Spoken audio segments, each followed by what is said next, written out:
હે યશોદાનો લાલો મારો, રાજા રણ છોડ છે, એણે મને માયા લગાડી રે. જય છોડ, જય માતાજી, જય ગિરનારી. માતાજીની કૃપાથી, દાદાની કૃપાથી, રાજા રણછોડની કૃપાથી તરસાલીથી પગપાળા સંઘ અત્યારે અમે મધ્યસ્થમાં ગયો છે. ઓડ ગામમાં પહોંચવાની તૈયારી છે. અને કહે છે કે કૃપા હોય તો આ બધે કારમાં થાય સારા. અને આજે 1200 ભક્તોનો સંઘ ડાકોર પહોંચવાની તૈયારી છે. આજની રાત્રે અમે સ્ટેજ પ્રોગ્રામ કરી ખૂબ મોજ કરીશું.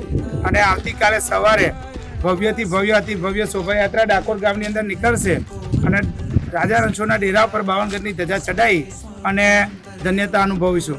મા ભગવતીને રાજા રણછોડને પ્રાર્થના કે પૃથ્વી પરના સમસ્ત જીવોનું કલ્યાણ થાય, ભારત દેશ અખંડ રહે, એક થઈને રહે, એ સાથે અમે આ પગપાળા સંઘનું આયોજન કરેલ છે. અને બસ આવીને આવી કૃપા અમારા પર રહે. હાલો હાલો,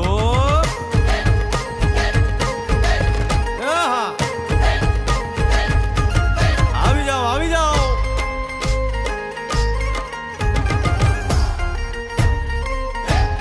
ભાઈ ભાઈ,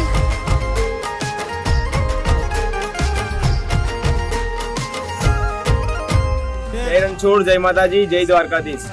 આપણે ઘણા વર્ષોથી આ સંઘ તરસાલીથી આવે છે અને ધીરે ધીરે કરીને ઘણા બધા ભક્તો આ સંઘમાં જોડાતા રહે છે.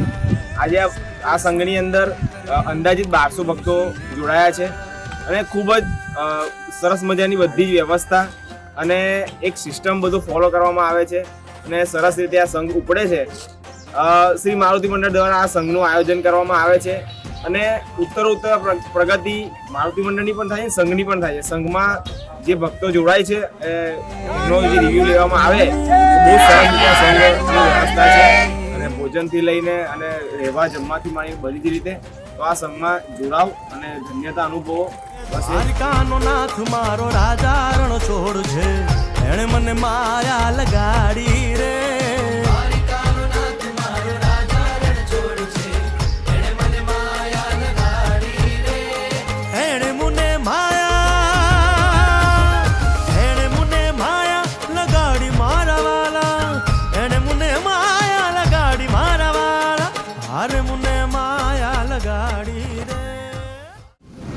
जय रणछोड़, हम लोग सब इधर डाकोर आए हैं. हर साल बहुत सालों से आते हैं.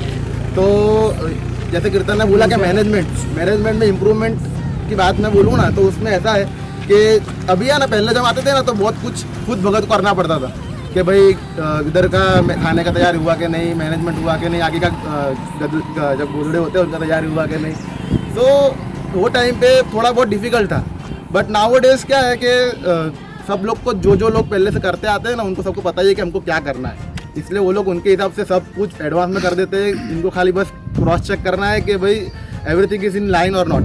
सो यही है कि बहुत ही अच्छा इम्प्रूवमेंट हो रहा है. और आने जितने भी साल हम लोग बढ़ते हैं तो उतने अपने आप ही जो भक्त है वो आ जाते हैं, जॉइंट हो जाते हैं. और कभी ऐसा नहीं बोलते कि नहीं इस बार नहीं आना मेरे को. हम हमेशा रेडी होते हैं और हमेशा एडिशन ही होता रहता है. 300-400 से चालू किया था, बस अभी 1100-1200, नेक्स्ट ईयर तो 5000-11,000 का टारगेट है.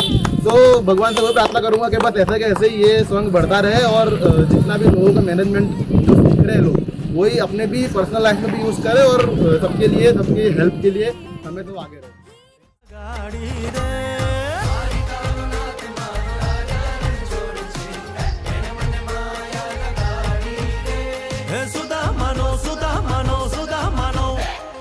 સુદામાનો મિત્ર મારો રાજા રણ છોડ છે, એણે મને માયા લગાડી રે.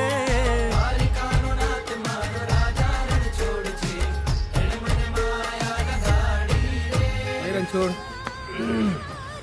ગઈકાલે જે મારુતિ મંડળથી જે સંઘ નીકળેલા આપણા તરસાલીથી, દરેક મિત્રો સાથે જે મુલાકાત નથી થતી અત્યાર સુધીમાં, એ મુલાકાતો થતી ગઈ છે. અને અમારા જિંદગીમાં આવા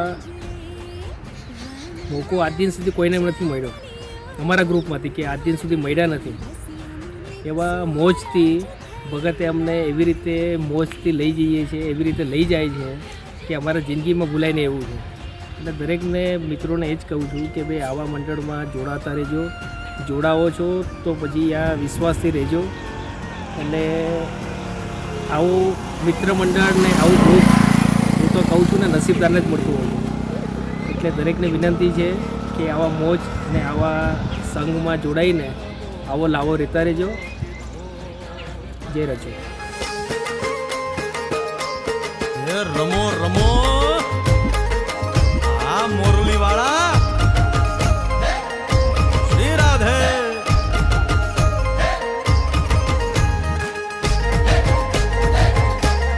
ભાઈ ભાઈ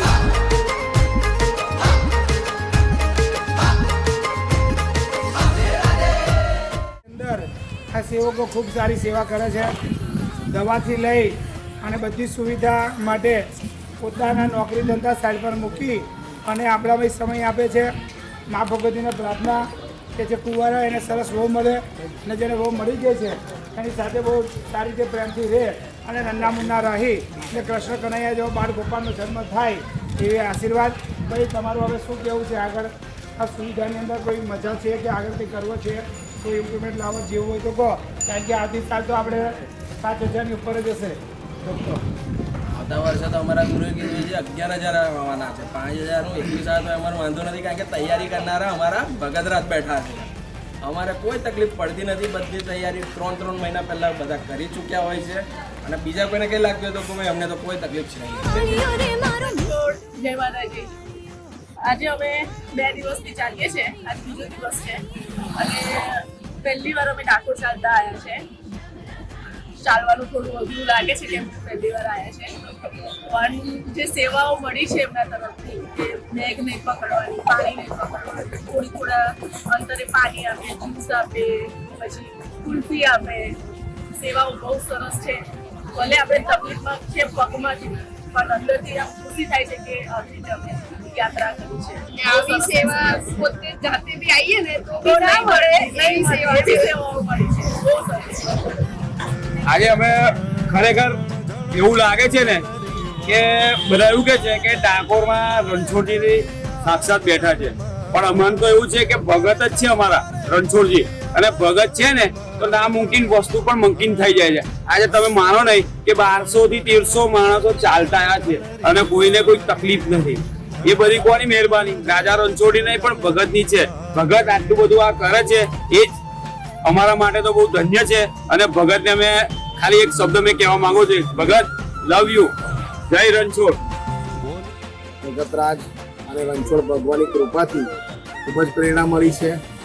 અને આ પ્રેરણા એ રીતે મળી છે કે કાલે 47 કિલોમીટર ચાલેલો છું અને આજે 13, જે મારા જીવનનું પહેલું આટલું પદયાત્રા છે.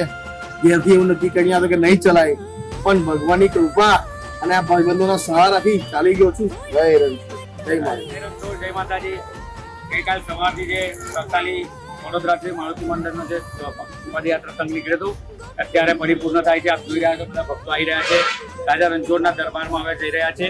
બધા દર્શન કરીશું. આવતીકાલે ખૂબ વિશાળ, ખૂબ મોટી એવી શોભાયાત્રા છે. તો કદાચ આ વિડીયો જે પણ જોવે આવતીકાલ સુધીમાં, તો જેમને પણ દર્શન કરવાની ઈચ્છા હોય, શોભાયાત્રામાં જોવાની ઈચ્છા હોય, તો આપ સર્વે અહીંયા આવી શકો છો. ખૂબ મજા આવશે. જય રણછોડ, જય માતાજી. રાધાનો એ શ્યામ શબરીનો છે રામ. રાધાનો એ શ્યામ શબરીનો છે રામ. એ માખણનો માખણનો માખણનો માખણનો ચોર મારો રાજા રણછોડ છે. એણે મને માયા માયા